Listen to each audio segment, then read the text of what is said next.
How are you? Welcome to our YouTube channel GCI classes. कैसे हैं आप लोग?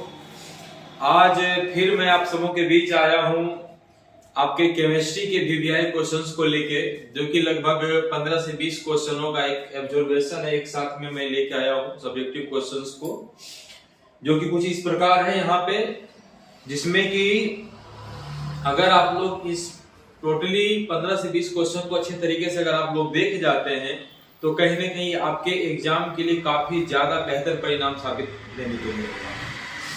तो यहाँ पे जैसे कि मैं ये 10 क्वेश्चन का पहला पीरियड है, मैं फिर 10 क्वेश्चन और बताऊंगा बार तरीके से, जिसमें कि आपके ऑब्जेक्टिव वगैरह तो आप लोग अच्छे तरीके से कर ही रहे होंगे। जहां भी आप लोग क्लास कर रहे होंगे, चाहे मेरे पास कोई क्लास कर रहे हैं स्टूडेंट या कहीं भी क्लास कर रहे हैं ऑफलाइन क्लासेज में, तो कहीं ना कहीं हर जगह आप लोगों को नोट्स प्रोवाइड किया गया होगा और हर जगह सिलेबस भी कंप्लीट करवाई गई होगी। तो उन सबों में आप लोग चाहें तो इन सब क्वेश्चंस को अच्छे तरीके से देख सकते हैं। और अगर किसी विद्यार्थी को कोई तरह की परेशानी हो कि उनसे नहीं हो पाएगा या इसका आंसर उनके पास नहीं है या आसान शब्दों में कैसे हम इसका उत्तर दें, तो उसके लिए मैं हूं। आप कमेंट करके जरूर बता सकते हैं या कमेंट करके मुझे ये मैसेज कीजिए कि मतलब सर इसका मुझे सब्जेक्टिव का पीडीएफ चाहिए या इसका आंसर चाहिए, इसका आंसर का वीडियो लाइए, तो मैं आप सबों के भी जरूर लाऊंगा। तो देखिए, सबसे बड़ी बात है कि मैं बारंबार वीडियो आपके सामने ला रहा हूं, लेकिन जब तक आप लोग खुद से सही तरीके से मेहनत करके काम नहीं करते हैं तो तब तक मेरे बताने से या मैं कितना भी वीवीआई क्वेश्चंस को क्यों ना आपके सामने शेयर कर दूं, उससे कोई फायदा होने वाला नहीं है, जब तक कि आपकी सच्ची निष्ठा नहीं हो, लगन नहीं हो, मेहनत नहीं हो। क्योंकि देखिए, पढ़ने का कोई समय नहीं होता है। अगर मान लीजिए कि आप निशाचर प्रवृत्ति के व्यक्ति हैं तो आप रात भर भी जग के पढ़ सकते हैं। अगर आप मुर्गे प्रवृत्ति के व्यक्ति हैं तो आप सुबह सुबह उठ के पढ़ सकते हैं। तो कहने का मतलब कि कोई अगर ये आपको कह रहा है कि रूटीन बना के पढ़ो, सुबह सुबह उठ के पढ़ो या रात में जग के पढ़ो, तो दूसरे के बहकावे में मत आइए। आपका माइंड क्या कहता है, आपकी इच्छा क्या कहती है, आपका पसंद क्या है, मुझे क्या करने में हम 100% अपना दे सकते हैं, कौन सा समय मेरे अनुकूल, मेरे लिए सबसे सही साबित हो सकता है, ये आपको तय करना है। मैं आपको कुछ भी कह दूंगा, कोई और आपको कुछ कह देगा, तो उनकी बातों में अगर आप आइएगा तो आपसे कुछ नहीं होने वाला। हो सकता है कि उसमें मेरी पढ़ने की इच्छा ना हो, तो अपनी इच्छा से आप सोचिए कि आप किस समय आपके लिए पढ़ने का समय आपके लिए सही साबित हो सकता है। हो सकता है कोई रात भर पढ़े, रात भर जग के पढ़े और दिन भर सोए, ऐसे भी लोग होते हैं। लेकिन मतलब सिर्फ इससे है कि जो भी समय आपका पढ़ने के लिए वो सिर्फ और सिर्फ 100% आपके पढ़ने पर कंसंट्रेशन हो और किसी कहीं और नहीं। अगर आप इधर उधर समय व्यस्त कर देते हैं, समय को बर्बाद कर रहे हैं, पढ़ने के लिए बैठते हैं लेकिन आपका ध्यान कहीं और रहता है, उस पढ़ाई का कोई मतलब नहीं है। इसलिए जिस प्रवृत्ति के आप हैं, आपका नेचर जो है, उसी नेचर में खुद को ढालने का प्रयास कीजिए। किसी को देख के उस रूप में ढलने की कोशिश कभी मत कीजिए। आप जो हैं वो बने रहिए। आप अपने में वो बदलाव मत कीजिए जो कि आप हो ही नहीं सकते, आप बन ही नहीं सकते। आपको लगता है कि हम इस अकॉर्डिंग करके, अपने अनुसार करके अपना 100% अपने एग्जाम में दे सकते हैं, अपने बेहतर भविष्य के लिए कर सकते हैं, तब वही काम को कीजिए। दूसरे के बहकावे में या दूसरे की बातों को मान के, दूसरा क्या कर रहा है ये सोच के, ये देख के अगर आप करते तो कहीं कि आप उससे पीछे हैं और वो चीज आप कर नहीं सकते। इसलिए जो आप हैं वो वही बने रहिए, बदलाव करने की कोशिश कभी मत कीजिए, क्योंकि आपका माइंड, आपका दिलो दिमाग ही इस चीज को कह सकता है कि आपके लिए बेहतर क्या होगा। अपने परिवार के लिए, अपने शिक्षकों के लिए, अपने भाई बहन, अपने पड़ोसी, अपने रिश्तेदार, आप क्या अच्छा कीजिएगा अपने खुद के लिए जो आपका भविष्य सुनहरा होगा। दूसरों तीसरे की बातों को सोच करके आपका कुछ हासिल, अपने बस अपने पेरेंट्स के बारे में सोचिए, अपने भाई बहन जो भी आपके गुरुदेव हैं उनके बारे में सोचिए कि मैं क्या ऐसा करूंगा जो कि उन्हें बेहतर लगेगा और आपके भविष्य का, आपका भविष्य बेहतर हो सकता है। चलिए आइए हम लोग देखते हैं। तो देखिए, ये आपका टोटल 10 क्वेश्चन का यहाँ पे पीरियड है। 10 क्वेश्चन और अभी मैं लाऊंगा। आप हमारे वीडियो के साथ पूरी तरह से बने रहिए। पहला आपका क्वेश्चन देखिए क्या है, ये मोस्ट देखिए आपका गेस्ट क्वेश्चन है, ठीक है ना। इसमें जरूर कोई नहीं क्वेश्चन तो आना ही है इसमें, इसलिए सारे क्वेश्चन को अच्छे तरीके से आप लोग देख जाइए। पहला क्वेश्चन आपका है कि फ्रेंकल दोष क्या है ना। फ्रेंकल दोष के बारे में बताना है कि फ्रेंकल दोष क्या है ना। 2 उदाहरण या फिर उस उदाहरण के साथ इसकी व्याख्या करनी है, मतलब इसके बारे में बताना है। अगर आप चाहें तो आप इसका स्क्रीनशॉट भी आप ले सकते हैं या मैं इसका पीडीएफ अपने टेलीग्राम चैनल पे शेयर कर दूंगा। उसके बाद दूसरा आपका है कि चालकत्व एवं मोलर चालकत्व। चालकत्व और मोलर चालकत्व क्या है, दोनों का डिफिनेशन देना है, ठीक है ना, उसी परिभाषा देनी है, मतलब दोनों का अंतर आ जाएगा। उसके बाद आपका है खनिज एवं अयस्क। खनिज किसे कहते हैं और अयस्क क्या है, खनिज और अयस्क में क्या अंतर है, खनिज और अयस्क के बारे में बताना है आपको, या फिर दोनों एक दूसरे से परस्पर किस तरीके से भिन्न है वो बताना है आपको। उसके बाद आपका है कि फैराडे के विद्युत विच्छेदन संबंधी प्रथम नियम को लिखें। फैराडे के द्वारा जो विद्युत विच्छेदन के प्रति पहला जो रूल दिया गया था वो रूल क्या है उसके बारे में बताना, उस रूल को लिखना है आपको। उसके बाद पांचवा क्वेश्चन है धातुई ठोस किसे कहते हैं, या धातुई ठोस क्या है, या फिर धातुई ठोस से आप क्या समझते हैं। इस तरह का कोई भी क्वेश्चन पूछे सबका अर्थ एक ही है कि धातुई ठोस के बारे में हमको बताना है। दो उदाहरण दें इसके बारे में, कोई भी दो एग्जांपल्स आपको दे देने हैं। उसके बाद आपका है कि विलयन के अनुसंघ गुणधर्म क्या है। विलयन का अनुसंघ गुणधर्म से आप क्या समझते हैं, या फिर वो क्या है, या उसके बारे में बताना है, तो उसके बारे में आपको बताना है उदाहरण के साथ, एक एग्जांपल देके उसको अच्छे तरीके से क्लियर करना अपनी भाषा में।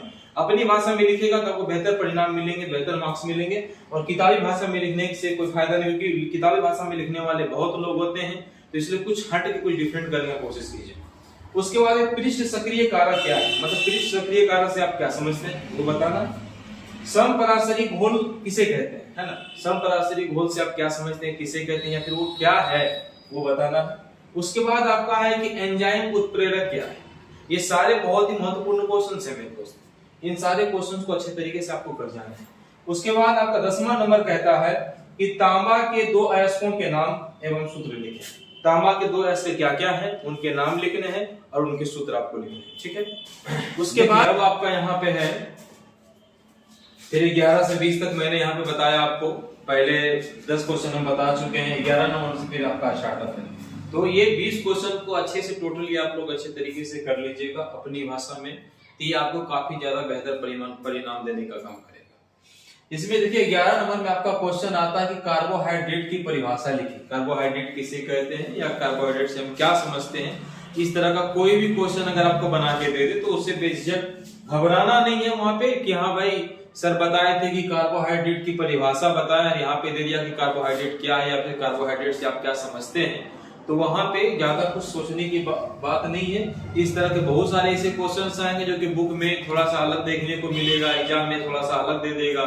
कभी कभी ऐसा भी होता है एग्जाम में कि दो क्वेश्चन जो अलग अलग आपकी बुक में पढ़ते हैं उन दोनों क्वेश्चन को मिला के क्वेश्चन बना के आपका एग्जाम में दे देता है। तो वैसे क्वेश्चंस को देख के घबराने की कोई बात नहीं है, उसका अलग अलग तरीके से जो भी आप आंसर जान रहे हैं उस आंसर को उसमें तब्दील कर देना है, आपके नंबर फुल मार्क्स मिलेंगे। और दूसरी बात देखिए, सबसे बड़ी बात ये होती है कि कभी भी स्ट्रेस लेके पढ़ाई मत कीजिए। पढ़ाई एक ऐसी चीज है जिसको कि अभी हमेशा अपने माइंड को एकदम हमेशा कूल रखिए। प्रेशर अगर आप अपने माइंड में बनाते हैं तो फिर वो प्रेशर ऐसा जगह बना लेगा ना आपके मन में कि आप हमेशा चिंता टेंशन इसी में रहिएगा। तो जो चीजें आने वाली भी हैं वो भी आपके माइंड में नहीं आ पाएंगी। जो आप लोग मेहनत के दम पे कर सकते हैं वो भी आप नहीं कर पाइएगा। इसके लिए जरूरी है कि कभी कभी हंसी मजाक भी होना जरूरी है, कभी कभी मुस्कुराना भी जरूरी है।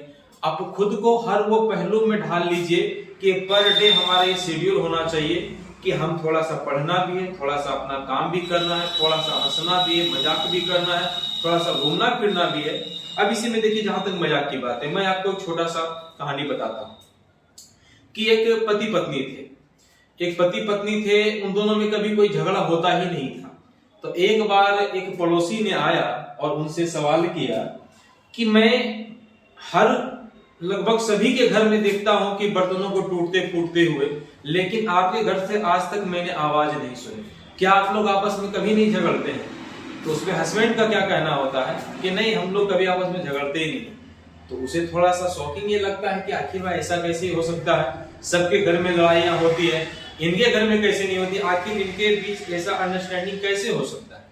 तो इसी पे हस्बैंड का जवाब आता है कि देखिए इसमें एक बात ये है कि घर के जो भी छोटे फैसले होते हैं वो मेरी पत्नी करती है, और घर के जो भी बड़े बड़े फैसले होते हैं उसे मैं करता हूँ।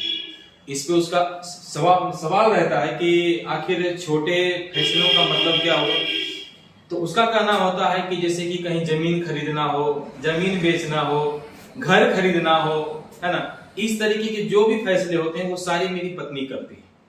और जैसे कि क्या भारत पाकिस्तान पे आक्रमण करेगा या नहीं, क्या बिहार और यूपी के विद्यार्थी लोगों को छोड़ दिया जाए तो पाकिस्तान का सफाया हो जाएगा, क्या अमेरिका और रूस के बीच बॉन्डिंग सही रह पाएगी कि नहीं, क्या भारत रूस पे आक्रमण करने में सक्षम है या नहीं, या उन दोनों के बीच की बॉन्डिंग कैसी होगी, क्या तृतीय विश्व युद्ध होना जरूरी है या नहीं।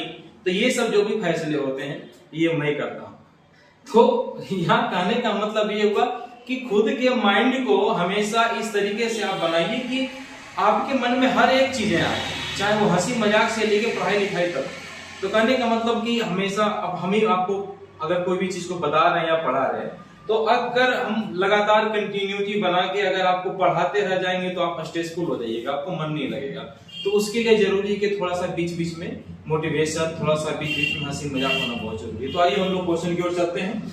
आपका 12वां क्वेश्चन है कि एक ब्लॉक के तत्व क्या है।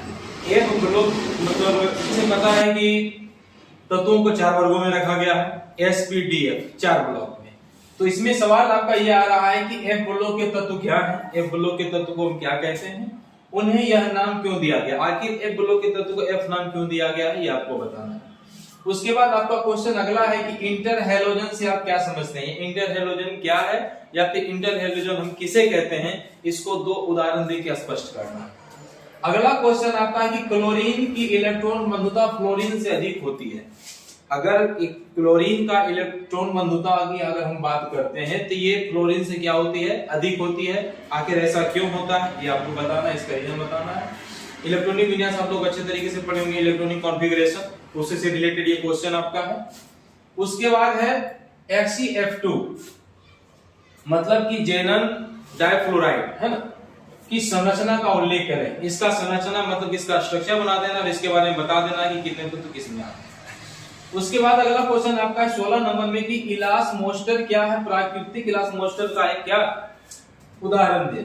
मतलब इलास्मोस्टर क्या है, इलास्मोस्टर के बारे में बताना है आपको, और एक कोई भी नेचुरल इलास्मोस्टर जो है उसका एक उदाहरण देना है। आप चाहें तो इसका स्क्रीनशॉट भी ले सकते हैं, बाकी इसका PDF तो मेरे टेलीग्राम पे आ ही जाएगा। उसके बाद आपका है कि हैलोजन तत्व प्रबल ऑक्सीकारक होते हैं क्यों, है ना।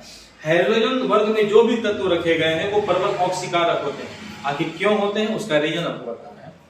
उसके बाद आपका क्वेश्चन है कि कॉपर फर्स्ट प्रतिचुंबकीय है जबकि कॉपर सेकंड अनुचुंबकीय। कॉपर फर्स्ट को हम लोग प्रतिचुंबकीय कहते हैं जबकि कॉपर सेकंड को अनुचुंबकीय कहा गया है। ये क्यों आखिर कहा गया है इसको थोड़ा सा व्याख्यान करके लिखना है। उसके बाद अगला क्वेश्चन आपका कि टिंचर आयोडीन के विभिन्न अवयव क्या हैं। टिंचर आयोडीन किन किन अवयवों से मिलकर बना है उसके अवयव के बारे में बताना है, लिखना है। उसके बाद आपका है कि निम्नलिखित के यूपी के नाम लिखें। लास्टली क्वेश्चन आपका 20 नंबर में है, इसमें 2 का आपका दिया गया है, इसका यूपी के नाम लिखना है। मैं फिर से आपको कह रहा हूं कि ये 20 नंबर में क्या है आपका कि 2 आपका दिया गया है, इसका यूपी के नाम को दर्शाना है। तो ये 20 क्वेश्चन आपके एग्जाम के लिए काफी ज्यादा हेल्पफुल साबित होंगे अगर आप लोग इसको अच्छे तरीके से कर जाते हैं। तो आप किसी भी सब्जेक्ट के स्टूडेंट हो, चाहे साइंस हो, चाहे आर्ट्स हो या कॉमर्स हो, आर्ट्स और कॉमर्स वालों के लिए तो हिंदी इंग्लिश का मैंने डाल ही दिया है, जो कि तीनों के लिए, आर्ट्स कॉमर्स और साइंस तीनों के लिए एप्लीकेबल, बहुत ही ज्यादा बेनिफिशियल होगा, है ना। जिसमें कि मैंने ऐसे वगैरह अभी तक बताया है। बाकी केमिस्ट्री का मैंने आज सब्जेक्टिव आपको दिया 20 क्वेश्चन का, आगे और भी मैं कुछ न कुछ लाते रहूंगा, और भी कुछ सब्जेक्टिव में इंपॉर्टेंट क्वेश्चन होंगे तो उसे मैं बताने का काम करूंगा। इसके अलावा फिजिक्स हो, है ना, तो जितना मुझसे संभव हो पाएगा कोशिश करूंगा कि इतना मैं आपके लिए कर सकूं ताकि आप बेहतर परिणाम ला सकें, अपने भविष्य को सुनहरे अवसर तक पहुंचा सकें। इसी के साथ अगर आपको मेरी वीडियो पसंद आई हो या फिर अगर और भी किसी भी चीज, किसी भी सब्जेक्ट में किसी भी क्वेश्चन की चाह हो, मांग हो, आप उसे बेझिझक कमेंट करके बता सकते हैं। और हमारी वीडियो आपको कैसी लगती है कृपया कमेंट करके जरूर बताएं। अगर पसंद आई हो तो उसे लाइक करें, और अगर आप हमारे चैनल पे नए हैं तो कृपया हमारे चैनल को जरूर सब्सक्राइब करें और बेल आइकन को दबाना बिल्कुल भी ना भूलें, ताकि नए से नए वीडियो, जो भी वीडियो मैं आपको हर बार कुछ अंतराल में लाते रहता हूं, वो आपके तक पहुंच सके। इसी के साथ आज की क्लास यहीं तक, धन्यवाद।